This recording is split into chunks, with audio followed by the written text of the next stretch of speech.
नमस्कार। दिन भर की हाइलाइट्स जानने के लिए सुनते रहिए सुजस आवाज राजस्थान। आज के पॉडकास्ट में आप सुन रहे हैं सपना और मेधा को। सबसे पहले प्रदेश की खास खबरें। बाड़मेर लोकसभा क्षेत्र के दुधवा खुर्द पोलिंग बूथ पर हुआ पुनर्मतदान। शाम 5 बजे तक लगभग 67% मतदाताओं ने किया अपने मताधिकार का प्रयोग। अंग प्रत्यारोपण के लिए फर्जी एनओसी प्रकरण में एक और बड़ा एक्शन। डॉक्टर सुधीर भंडारी को सोटो चेयरमैन पद से हटाया। और अतिरिक्त मुख्य सचिव ने चिकित्सा शिक्षा विभाग के विभिन्न निर्माण कार्यों की समीक्षा की। कहा समय पर पूरा हो चिकित्सा संस्थानों का निर्माण कार्य। अब सुनिए खबरें विस्तार से। लोकसभा चुनाव के तहत बाड़मेर के चौहटन विधानसभा क्षेत्र में दुधवा खुर्द गांव के पोलिंग बूथ संख्या 50 पर आज पुनर्मतदान हुआ। मुख्य निर्वाचन अधिकारी प्रवीण गुप्ता ने बताया कि चौहटन विधानसभा क्षेत्र के मतदान केंद्र संख्या 50 दुधवा खुर्द स्थित बूथ में सुबह 7 बजे से शाम 5 बजे तक शांतिपूर्ण मतदान संपन्न हुआ। श्री गुप्ता ने बताया कि पुनर्मतदान वाले बूथ पर 1294 मतदाता पंजीकृत थे, जिनमें से शाम 5 बजे तक लगभग 67% मतदाताओं ने अपने मताधिकार का प्रयोग कर वोटिंग की। युवा, महिला और बुजुर्ग हर वर्ग ने उत्साह के साथ वोटिंग की। श्री गुप्ता ने बताया कि मतदान दिवस पर इस बूथ पर मत की गोपनीयता भंग होने की शिकायत प्राप्त होने के बाद निर्वाचन विभाग राजस्थान द्वारा भारत निर्वाचन आयोग को इस बूथ पर पुनर्मतदान के लिए प्रस्ताव भेजा था, जिसके क्रम में आयोग ने पुनर्मतदान के निर्देश दिए। राज्यपाल कलराज मिश्र ने आज दिल्ली में राष्ट्रपति निवास पर राष्ट्रपति द्रौपदी मुर्मू से मुलाकात की। मुलाकात के दौरान उन्होंने राष्ट्रपति से विभिन्न विषयों पर चर्चा भी की। राज्यपाल श्री मिश्र की राष्ट्रपति मुर्मू से ये शिष्टाचार भेंट थी। इससे पहले राज्यपाल ने पूर्व उप प्रधानमंत्री भारत रत्न लाल कृष्ण आडवाणी के निवास पर पहुंचकर उनसे मुलाकात की। उन्होंने शॉल उड़ाकर पुष्पगुच्छ और स्मृति चिन्ह प्रदान कर उनका अभिनंदन भी किया। राज्य सरकार ने मानव अंग प्रत्यारोपण के लिए फर्जी एनओसी जारी होने के प्रकरण में एक और बड़ा एक्शन लिया है। राज्य सरकार ने डॉक्टर सुधीर भंडारी को state organ and tissue transplant organisation SOTTO के सुचारू संचालन के लिए गठित स्टीयरिंग कमेटी चेयरमैन पद से तत्काल प्रभाव से हटा दिया है। चिकित्सा एवं स्वास्थ्य विभाग की अतिरिक्त मुख्य सचिव शुभ्रा सिंह ने बताया कि राज्य सरकार प्रकरण को गंभीरता से लेते हुए लगातार एक्शन ले रही है। इससे पहले एसएमएस मेडिकल कॉलेज के प्रधानाचार्य डॉक्टर राजीव बगरहट्टा और अधीक्षक डॉक्टर अचल शर्मा को भी पद से हटाया गया था।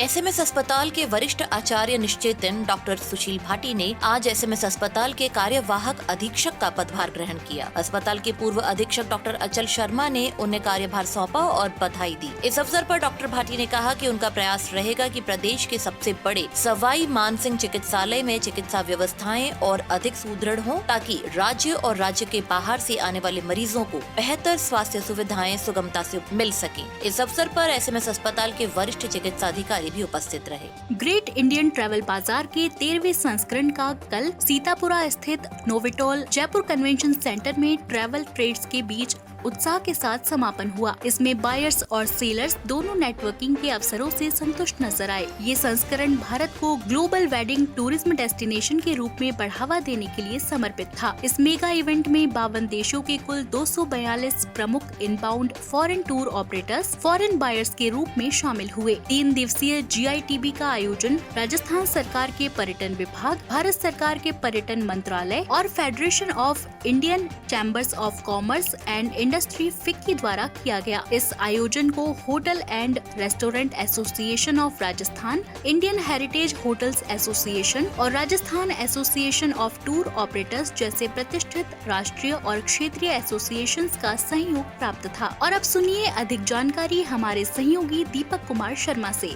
GITB में 2 दिनों के दौरान 10,000 से अधिक पूर्व निर्धारित B2B बैठकें आयोजित की गई। मेजबान राज्य राजस्थान सहित 10 राज्यों की भागीदारी से पता चलता है कि मार्ट ने पूरे देश में अपनी विशिष्ट पहचान बना ली है। मार्ट में भाग लेने के लिए 52 देशों से 242 FTO आए। GITB का यह संस्करण विशेष रूप से वेडिंग्स को बढ़ावा देने के लिए समर्पित था। आप सुन रहे हैं सुजस आवाज राजस्थान। चिकित्सा शिक्षा विभाग की अतिरिक्त मुख्य सचिव शुभ्रा सिंह ने प्रदेश में स्थापित किए जा रहे नए मेडिकल कॉलेजों सहित चिकित्सा शिक्षा विभाग से जुड़े अन्य निर्माण कार्यों को समयबद्ध रूप से पूरा करने के निर्देश दिए हैं। उन्होंने कहा कि निर्माण कार्यों की गति बढ़ाने के साथ ही गुणवत्ता पर भी विशेष जोर दिया जाए। श्रीमती सिंह चिकित्सा शिक्षा निदेशालय में विभिन्न प्रोजेक्ट के तहत चल रहे सिविल कार्यों की समीक्षा बैठक को संबोधित कर रही थी। उन्होंने बैठक के दौरान कहा कि प्रदेश में चिकित्सा सुविधाओं के सुदृढ़ीकरण की दृष्टि से विभिन्न चिकित्सा संस्थानों का निर्माण, विस्तार एवं सुदृढ़ीकरण का कार्य किया जा रहा है। अधिकारी इन कार्यों को समय पर पूरा करवाना सुनिश्चित करें। अतिरिक्त मुख्य सचिव ने केंद्र प्रवर्तित योजना के तहत स्वीकृत मेडिकल कॉलेजों और राज्य मद से निर्माणाधीन चिकित्सा सुविधाओं के निर्माण कार्यों की भी गहन समीक्षा की। पूजनीय माता पिताजी, सादर प्रणाम। मैं आपको बताना चाहती हूँ कि जिले में तेज गर्मी और लू की प्रबल संभावनाएं हैं, इसलिए आप घर से जरूरी कार्य होने पर ही बाहर जाएं। पानी पीते रहें, सिर पर टोपी या कपड़ा जरूर रखें, हल्के कपड़े पहने। साथ ही मौसमी बीमारियों से बचाव के लिए घर और आसपास मच्छर नहीं पनपने दे। कुछ ऐसे ही शब्दों के जरिए हनुमानगढ़ जिले के हजारों विद्यार्थियों ने अपने भाव कागज पर उकेरे और माता पिता और आमजन को लू से बचाव की सावधानियां बरतने के लिए अपील की। जिला कलेक्टर कानाराम की पहल पर जिले के सभी विद्यालयों में हीट वेव पाती लिखी गई। सुबह 9 बजे विद्यार्थियों ने परीक्षा की तरह बैठकर ये पाती लिखी। विद्यालय प्रबंधन ने भी बच्चों के प्रयासों को सराहते हुए उन्हें प्रोत्साहित किया। आपको बता दें कि लोकसभा आम चुनाव में भी जिले के 81,000 बच्चों ने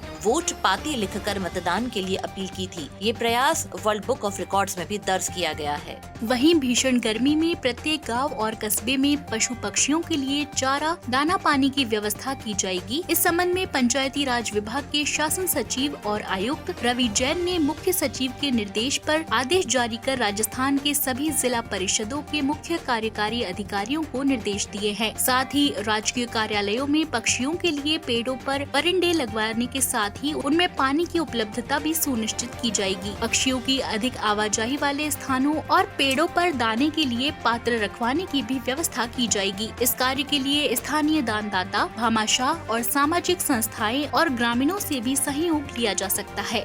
तो आज के बुलेटिन में फिलहाल इतना ही। फिर होगी आपसे मुलाकात। तब तक के लिए नमस्कार।